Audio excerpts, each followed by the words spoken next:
Sam Reynolds, how you doing? Thank you so much for coming back onto the platform, brother. It's been so much going on with seeing everything in the news, and you were one of the top people, who I thought about during this time period. But, starting off, I just want to say thank you for your time. Oh, thank you for having me. Yes, sir. Yes, sir. 2025, man, it was one hell of a start.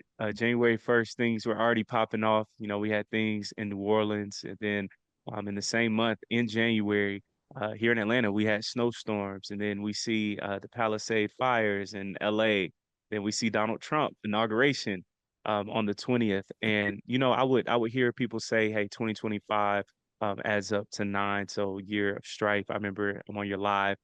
You broke down, I think back in like December about 2025, Saturn going into Aries. So if you can, what does 2025 represent from a astrological perspective?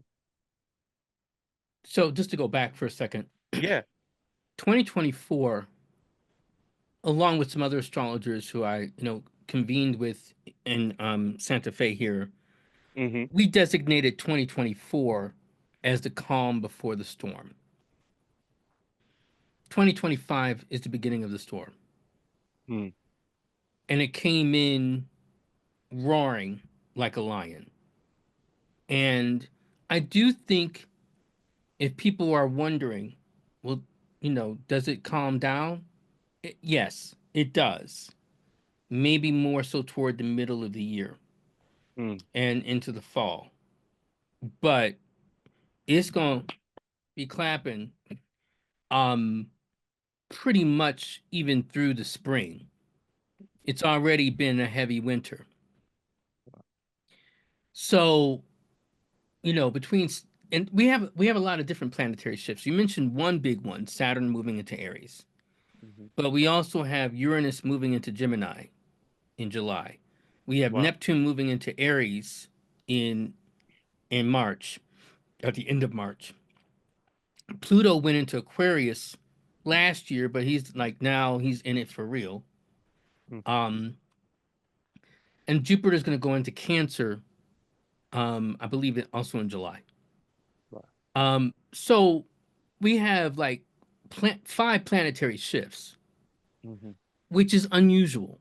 And these shifts do signal and signify changes, in terms of how we understand and relate to the world. They also have direct, more personal implications for us, which is probably Mm-hmm. more important. And that's where you either need to study astrology or consult with an astrologer to get more the specificity of what is happening for you. Mm-hmm. Because, even during the pandemic, there were some people who were fine, both Yep. physically and financially and other ways. Then there were a lot of other people. It was very difficult for them. Mm. So you can't just go with one size fits all. But in terms of thinking about, which is your question, what are we likely to experience more along the lines of a collective? This is more fit hitting the shan. Mm. And then we Yeah. can talk about what that means. And probably I need to talk about it now. I mean, maybe that was your next Mm-hmm. question. I'm Yeah, open. please. No, Um, please. You're fine. because I imagine most of your audience are people of color, or we could say Mm-hmm. black folk, right? People Correct. of African descent. Yes. Um, and why I think that's important is, you know, a lot of different things that are happening. Like we've been dealing with the Mars in Cancer retrograde story, which Mm-hmm. started from December and just ended just a few days ago. Right. So I think, and we're doing this February 27th for those, and I know you're going to mention that, but Yeah. just for a Mm-hmm. timestamp. And then just 2 days later, we're going to have Venus going retrograde. Now, Venus usually signifies some aspect of a humanitarian crisis or even challenge for us in America, Black folk in America specifically. It usually comes with some challenge for us, whether in terms of civil rights or some other kind of event that catabolizes us into and catapults us into some aspects of protest. We can see some dimensions of this with people, talking about the blackout and using our dollars and other things for February 28th. and what that might become if it becomes Mm-hmm. something. Mm-hmm. We can come back to that. But one thing I've been saying, especially to my white friends and colleagues, like what's different is that we black folk, we have long dealt with the precarity of American politics and what happens in terms of legislation, you Mm-hmm. know. And by that, we could talk about that precarity of what's happening with Donald Trump and what's happening in the government and how he's going to affect and how he is affecting chocolate cities. You know, I was just in DC pretty much a week ago, and I could see, you know, what was happening related to that. Um, I imagine there's some things that will affect Atlanta. We already Mm-hmm. see some measure of effect related to the scaling down of the CDC, and I'm Yep. sure that's a large employer in Atlanta. Mm-hmm. So it's going to affect us in urban areas on different levels and different scales. Mm-hmm. But going back to what I was saying about, you know, white folk and black folk, now white folk are getting a taste of that precarity that we've always experienced. So it's going to be a test of resilience for them Mm. and a continued aspect of resilience for us. And I think we'll be better prepared for it. There's still probably a lot more work we need to do.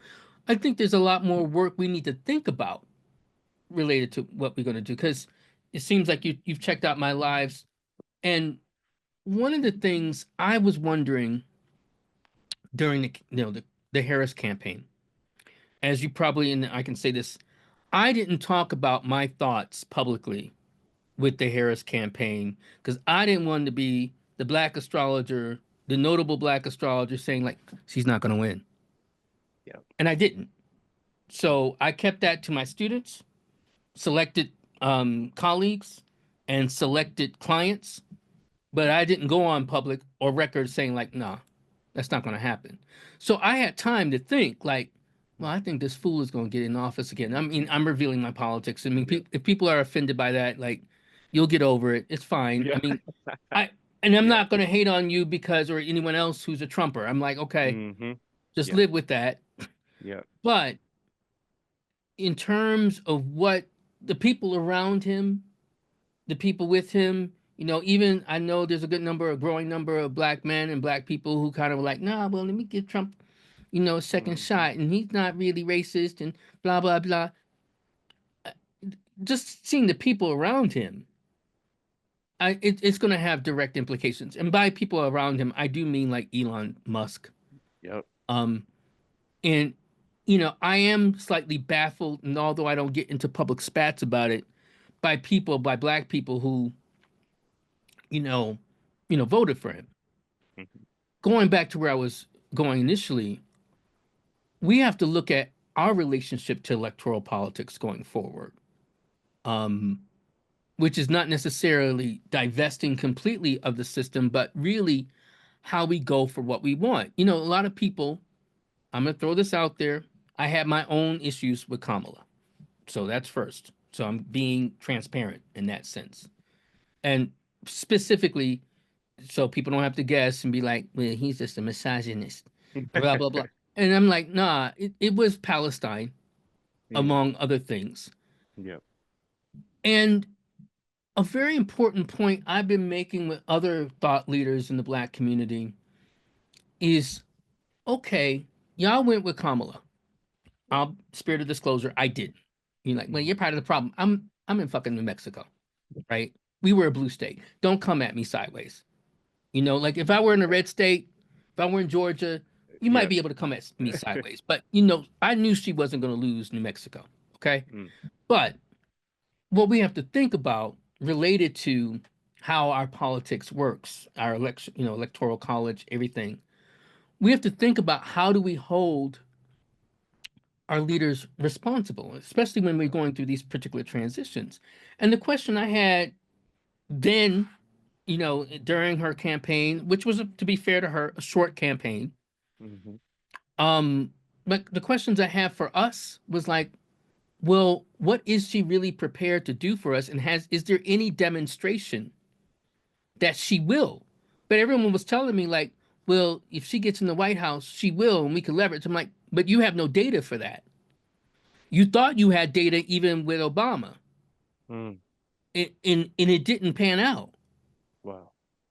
the same way. I mean, like, I'm not trying to say, well, Kamala would have been as worse as Trump. Probably not. But would she have been better? Ooh, So as we're going through these different shifts, and when I say better, I mean vastly better for us. yeah. Yeah. Will people still have their jobs? Yeah. Will we be talking about the crisis in many of our chocolate cities? Probably not. But there's a party that seems to kind of be able to be more willing for the last 40 years keeping us at bay. And there's another party that's, directly saying they're going to keep us at bay. Yeah. And so we have to think about what does that mean for us. So that's kind of my TED talk. Um, but that's one concern I have in thinking about the astrology of 2025 and beyond. Sam, I had the same critiques, brother. You are not alone. I just feel like right now, black people are like at this crossroads of where do you go? Who do you want to vote for? Political ideologies is where black people are starting to shift. Why is everything shifting for black people right now? Where it's like right now, it's right in your face with Trump, where we can't be comfortable. People are losing those comfortable government jobs, where people, especially us, black people, are being forced to wake up. Why right now, Sam? There's a couple different moments. I mean, I can look at it astrologically. I can look at it socioeconomically. So I'll start with Mm-hmm. what I'm here to do, which is Mm-hmm. astrological. One particular interesting thing that's happening is that Neptune is about to go in Aries, and the last time it was in Aries was the day after the Civil War started. Are you serious? Oh, I'm very. Wow. So Wow. we're on the precipice of that moment. And Wow. as much as many white folk, North or South, want to whitewash it, that Mm-hmm. war, the war between the states, the Civil War, however you want to designate it, was about us Yep. and how, you know, folks in the South and then the expanding territories were going to deal with the question of enslavement Mm-hmm. and using our bodies as labor. So we're at a different moment. Obviously, we're not enslaved, but we're dealing with the question of who are we in America. Then on top of that, we've been dealing with the quote unquote Pluto return. What that means is Pluto coming back to the original position as it was from 1776, pretty much up until it went into Aquarius. And that was also the commencement and the founding of our Constitution and even the Declaration of Human Rights, right? In terms Mm-hmm. of the Bill of Rights. I'm sorry, more the Bill of Rights. So it becomes a question of how we designate and what constitutes humanity. We in this country are always at the center point of any discussion about humanity. Whether you want to talk about queer humanity, whether you want to talk about indigenous humanity, whether you want to talk about it in relation to women, white women or black women, we are always at the center and we always have been. And I think there's a shift. So this is the astrology I could talk about related to that. There's more factors, that I'll briefly go on. We've shifted also into an age of air. I don't mean Aquarius, but the Jupiter Saturn conjunction of December, I believe 21st or 20th of 2020, commenced a 240-year cycle of Jupiter and Saturn coming together in air signs every 20 years. Wow. Some measure of that commenced in 1980, 81, when they came together in Libra.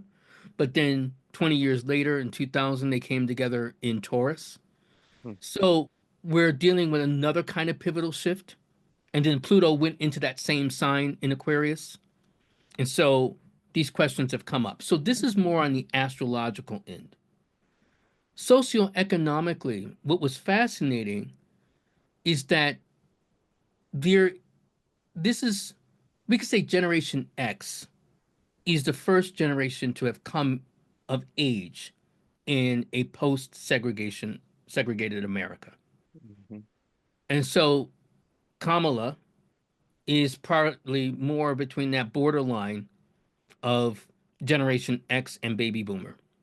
mm, And so this is a certain coming of age related to our aspirations and who we think we are and where we are.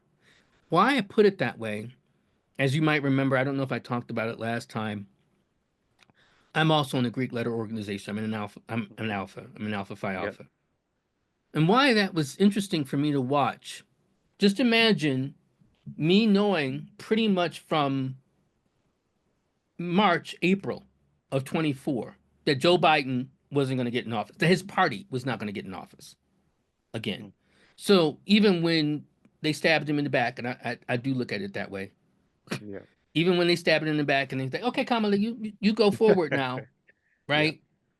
Even when that happened, imagine how I felt, where we see that Kamala raised $1 billion Mm, and we saw, you know, the Greeks strutting, right? yep.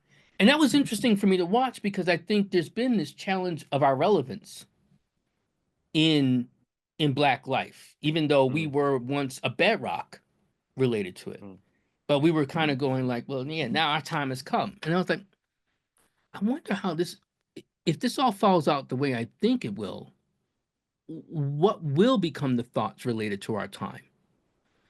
And what I've come to where I've landed is that we really have to rethink how we've envisioned this talented 10th that mhm. Dr. Du Bois talked about, Yep. and some of the ideas that were put forth from the 20th century that we've kind of pushed along. This is not to say we abandon them wholly, but I might have said on your show last time, forgive me if I didn't, that I think it might be time to also pay attention to Booker T. Yes. Booker T. Washington, we largely dismissed his kind of call, like, well, let's focus on economics. We're like, no, no, no, we're gonna go for civil rights. We're gonna go for this, and we did that. And the Boule, the Greek letter organizations, Jack and Jill, all come from this promulgation that we will ascend the best, the cream of the crop of our people, and we will put them forth, Mhm, right? Morehouse men, Spellman women, all these other things. Now, I'm not dismissing them or saying like they're not important. They aren't what we think they are or what they think they are. We are going to have to build more of a mass movement mhm. that isn't just related to like the creme de la creme. Like, of course, among the better educated, Yeah. may be successful, but if we're not leveraging that wealth, if we're not leveraging that expertise related to our advancement rather than thinking like our time has come, we have to be bolder. I think I'm sure I said because I've said it on other shows. We sometimes have this mentality like, well, we just want a seat at the table. Even as I watched Captain America, that movie that came out made me a little sick. Um, even as I watched that movie, I just hold this idea, but let me just want a seat at the table. Fuck that. Yeah. I want the table. And That's I right. think at this point, it's not even just about like, well, we need to make our own table. That's not going to work because they're going to move and come to our Mm, table once it's mm, kind of like, fabulous. So what's going to work is like, you know what? Not only am I going to have my table, we're going to have your table, and then we're going to show you how tables should be built and be inclusive, you know, and we have to be that bold mhm. Wow. rather than like, let's just kind of inch our way in. Hey, look, we just happy to be there too often, Sam. That's our biggest problem, man. We just too happy to be that token black person. And man, hearing that of boldness, all of those things, we see that from white supremacists. We see that from Donald Trump. DEI has been this main buzzword talking point, of course, now. And as we know, white women benefit the most from that, but we have black people who are afraid of losing those benefits, things like that. How can we utilize astrology to start creating our own tables? Because Sam, from every movie that I watched as a kid, there's always that weird sorcerer who's in the background who's telling the main character, "Okay, it's a prophecy, it's your time," things like that. So how can we use astrology for times like this when it is time to start building our own tables? I think we have to kind of come to change the narrative. Right now, even though I said it's the storm, The storm has rolled in. Yep. Yep. And I think we have to start thinking about how to prepare. So, like I mentioned, the Venus retrograde, that usually comes with Mm-hmm. some cycle of injustice that Yeah. surfaces during this particular time. Mm-hmm. So, we have to think about what do we want? And that's probably the harder thing for us in terms of what we want in this country. Like, well, we want justice. Well, when we start, in some examples of this Venus retrograde Mm-hmm. idea. So, when Venus went retrograde in 2012 in Gemini, um, one of the things we saw and observed was kind of this awakening related to Trayvon Martin and his murder. In 2020, 8 years later, because they come in 8 year cycles related to particular signs, 8 years later, we were dealing with George Floyd Jeez. and also Ahmaud Arbery, Yep. right? Yep. So we have to kind of think about, well, what do we want and how are we going to get it? And I think that requires more strategizing. You're like, well, we did. We had Black Lives Matter. Yes, we did. But I think the real question, like, I'll just be very direct and transparent. Mm-hmm. I think the phraseology, defund the police, Mm. wasn't one really conveying what we were saying. We're not talking about getting rid of all police, even though, yeah, there was a segment of our population that definitely was like all police. Mm-hmm. I think what we were talking about is like, let's not prioritize the police in our community. One, two, let's not prioritize the police as first responders for every damn thing. Let's talk about how we can really foster more sense of community and accountability related to the police.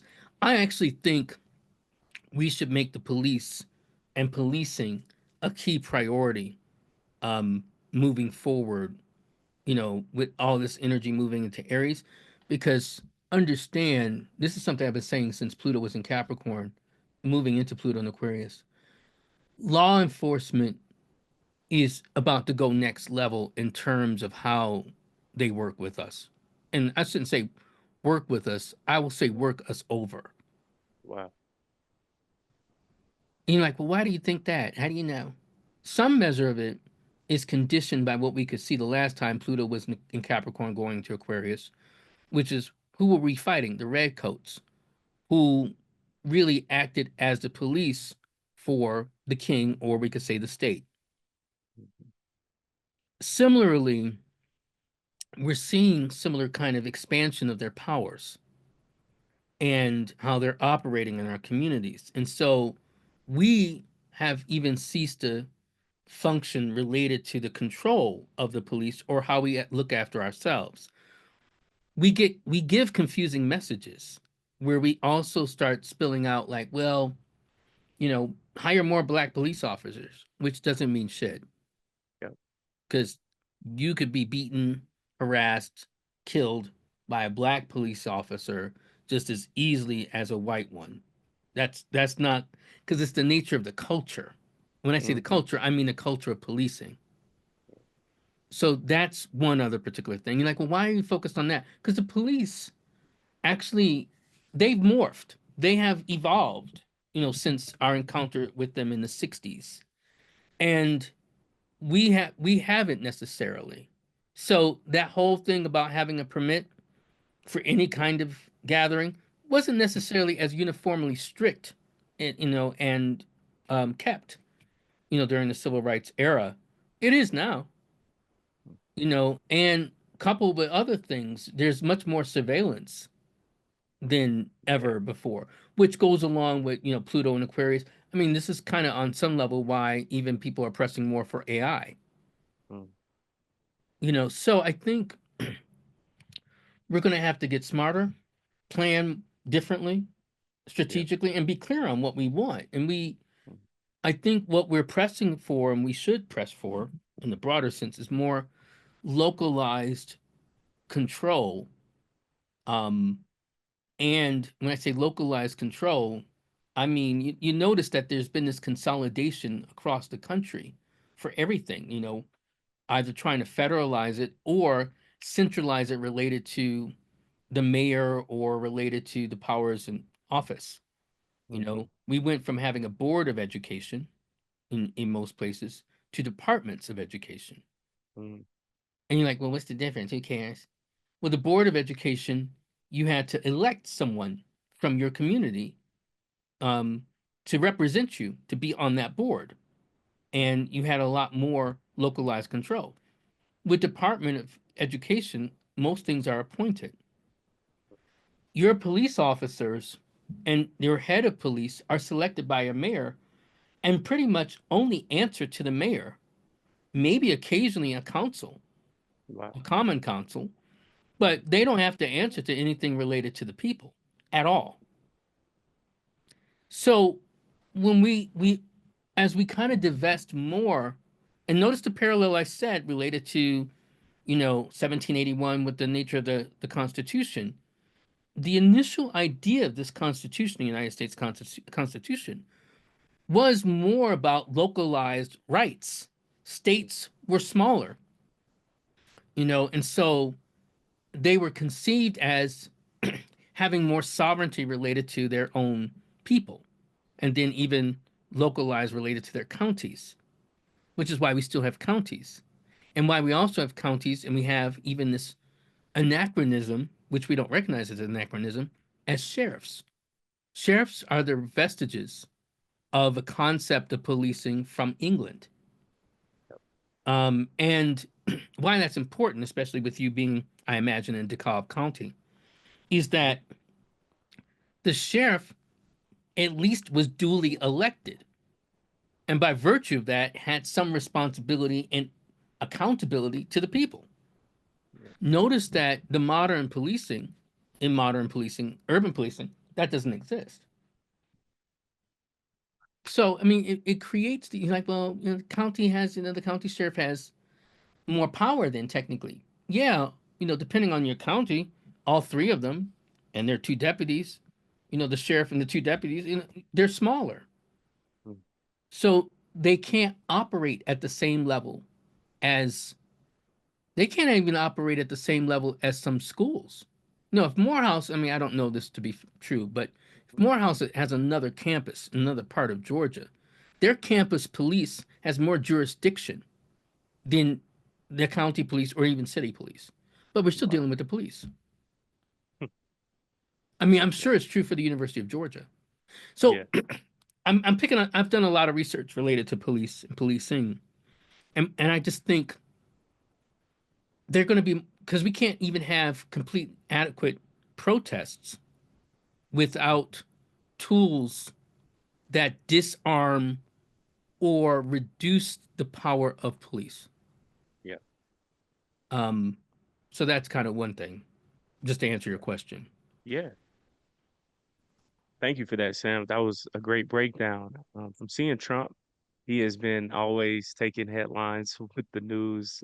His inauguration was insane from seeing Elon Musk up there, Zuckerberg, we see Bezos, and it's like oligarchy. That's what I thought instantly, where it's just open. Of course, we already knew about the Rockefellers, JP Morgans, but we've never seen it this up front. Elon Musk is in the Oval Office standing up. Well, I'm going to give How do you JP feel about that? Morgan, yeah, I'm going to give them different Yeah, credit. So this is true for yeah, Carnegie. yeah. They had a completely different mindset in the 20th Mm-hmm. century than what we can see with the 21st oligarchs.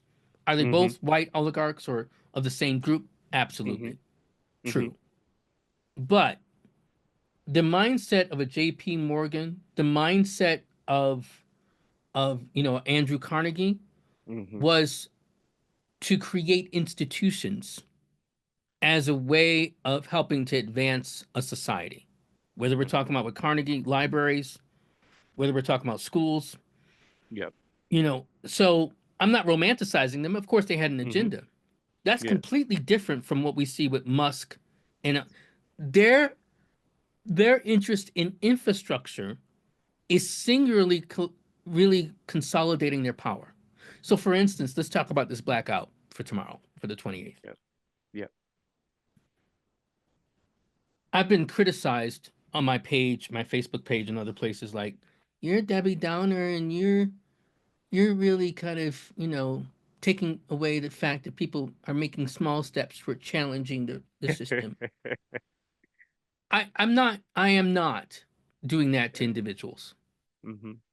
but just to put things in perspective for people, you not buying anything from Amazon, as and I know there are other targets, I mean including Target and Walmart and others, but you not buying from Amazon for that one day isn't Mm. gonna hurt Amazon. You're like, no, it's not just gonna be for one day, Sam. It's also gonna be maybe for 3 days and it's gonna go on. Okay, let's look at this closer. Amazon has set up a software system called AWS, which it works for multiple websites and businesses throughout the world. By virtue of licensing this software, by which it ties in all elements related to the web, same thing through Oracle, it makes more money from doing that than the retail we think we're spending related to Amazon.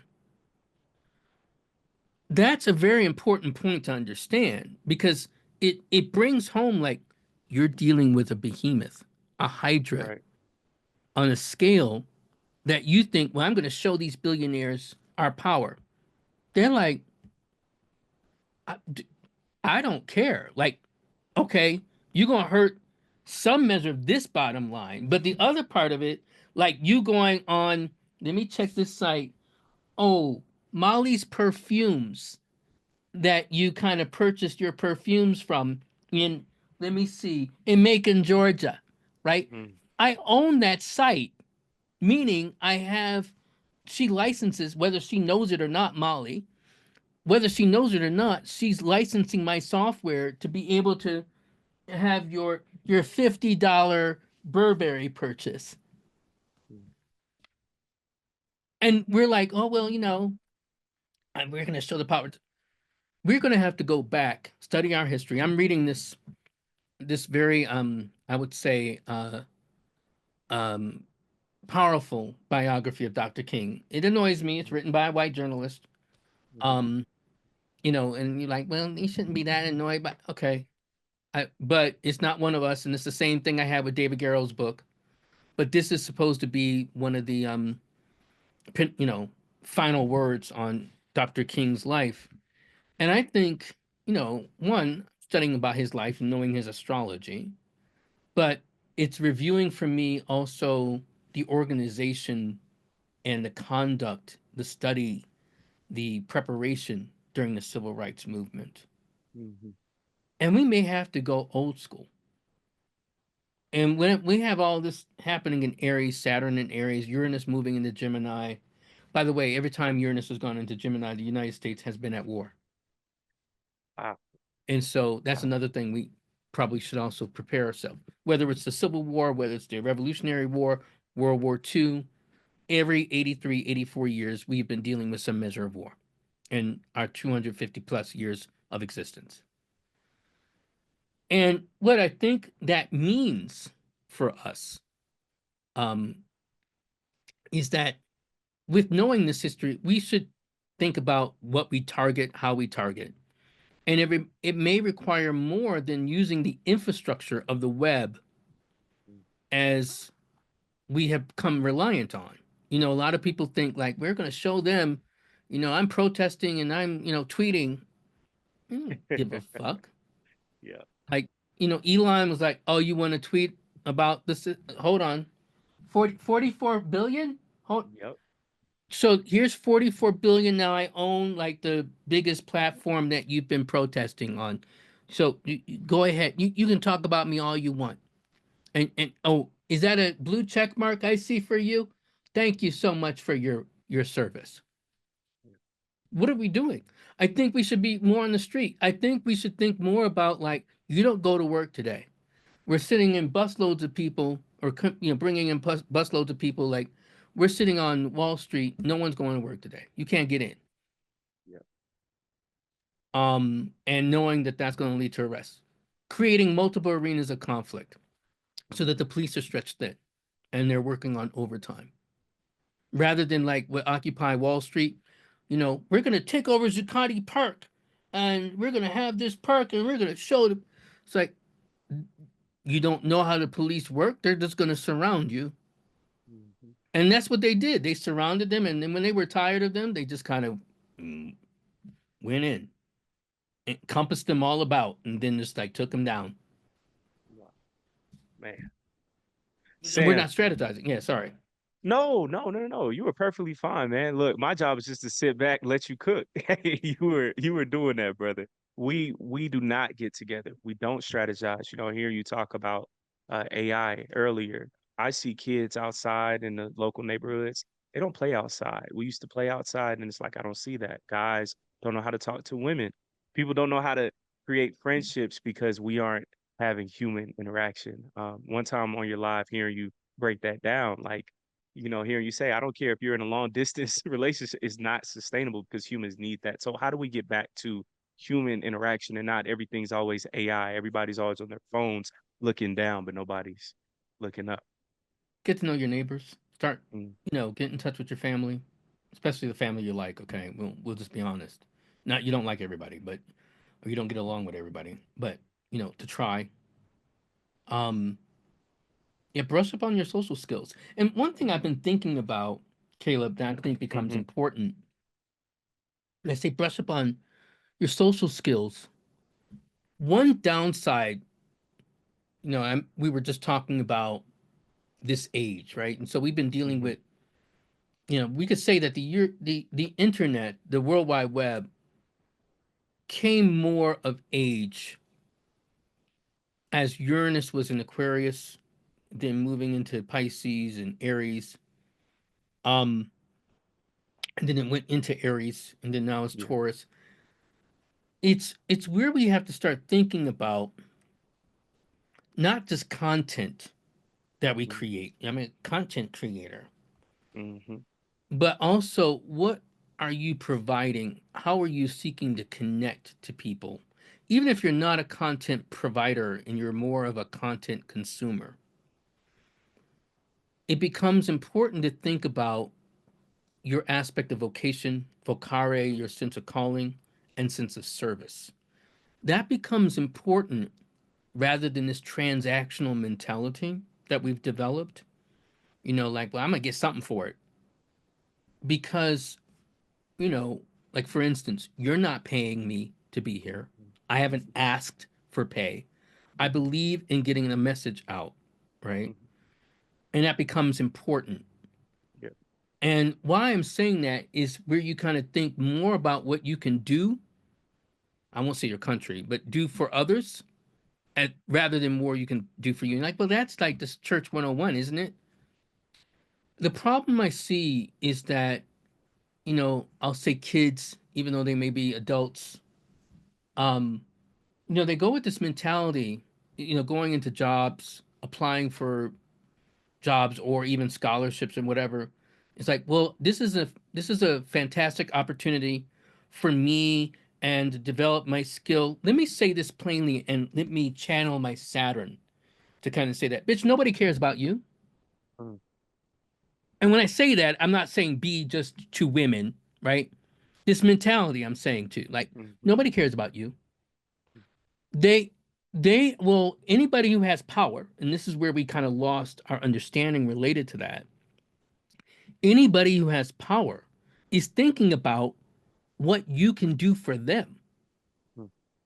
And you have to come with that mentality until you get to the point of leverage where you can think about what they can do for you. What are you getting out of it? But going with this mindset, like, well, um, yeah, this is a great opportunity. Like, no one's doing this to give you a favor. That's for your family in the working force or workforce, or we're talking about for school or whatever. It's like, what are you contributing? What have you done? What do you want to do that schooling, this job would allow you to do more? That is something I was taught in school. That was something I was inadvertently taught in by my family. And when I say taught in school, I had a professor because my undergrad was in public relations and African American studies. I had a professor who talked to us about, you know, what to do with our resumes. One of the things he said that was so profound is like most people put on their resumes a list of their duties. You know, I was a cashier. I I counted the money from customers, right? And they put very basic things. Mm, Nobody cares really. It's like that's what cashier's job. What they may care about, if it's true, and this is where we also have to be transparent and truthful, is that you increased the flow of sales by 20% by your efficiency. Like you, mhm, for every two people you saw, other cashiers just went through one. That's news. yeah, That's something that demonstrates you're valuable to a company. mhm, Going with this mentality, like maybe I'm channeling Booker T here too, going with this mentality that, well, you should hire me because I'm this, or, and I'm not even talking about race. I'm talking about more so because, I have a million followers.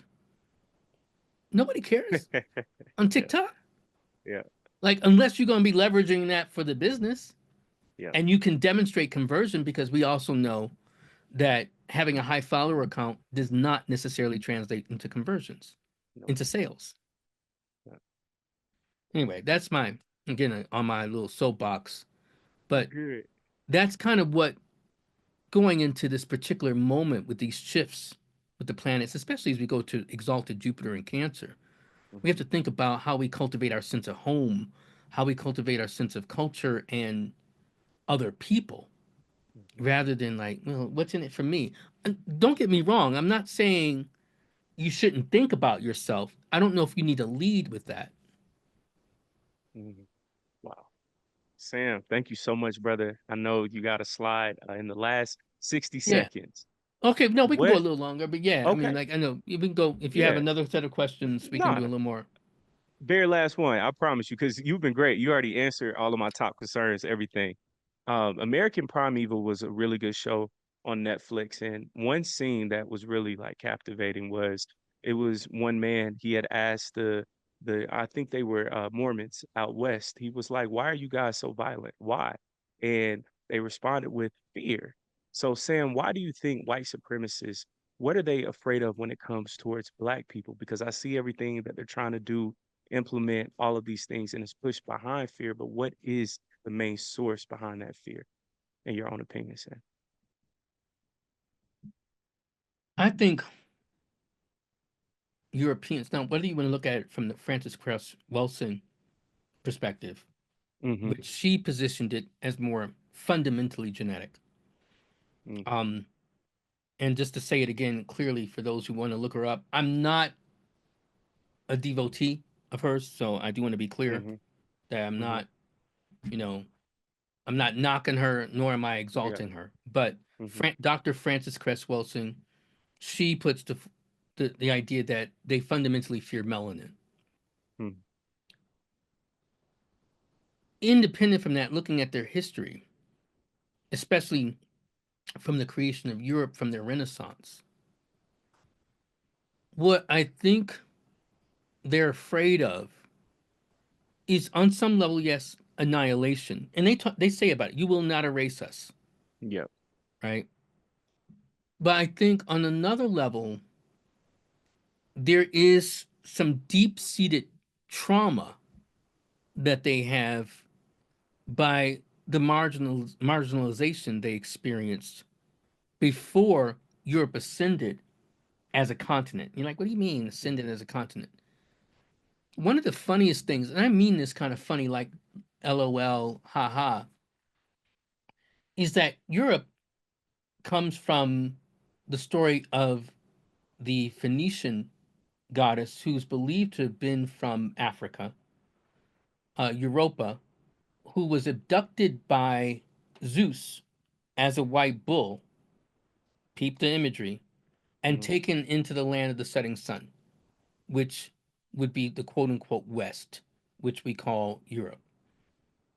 And Europe surfaces as a concept as Europeans, as we now call them, were engaging people from the East who were largely Islamic and Yep. from the Islamic world. And the Islamic world spanned all the way through the Mediterranean rim down into even, you know, we could say West and East Africa.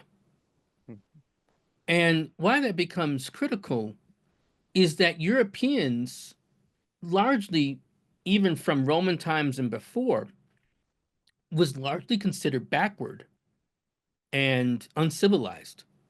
mm, And so, as they got more exposure to the civilization of the East, which at that point had conquered even parts of what used to be part of the Roman Empire, um, they were like, yo, we got to catch up. And I think they stepped into never again, mm. that same mentality that afflicts Jews. Yep. And this is where we are. And so they have this sensibility like, we ain't going back. We ain't doing that, and having the resurrection of our darker brothers, or sisters. So I think that fear is driving them. Um, Now you think, well, isn't that, just part of their genetics? I'm suspicious of that. I mean, I know that's something that's advanced from Michael Bradley, also from the Iceman inheritance. And some, he's tried to localize that related to them dealing with, the ice ages and the other, and that may have some influence. But where I challenge that, it didn't necessarily afflict all white people the same way. And this is where we, you know, well, I don't even use the word white supremacy. I would say white imperialism or European imperialism because I don't want to make them kind of unusual or in human history. They're like any other form of imperialism. Roman imperialism, Egyptian imperialism, Babylonian imperialism. They just kind of conceived it related to their race or the idea of race. And there are different Europeans like the Irish, the Scottish, who who also got marginalized. Yep. And we shouldn't forget that. It's kind of like your whiteness is conditioned on whoever you designate to be white. Exactly.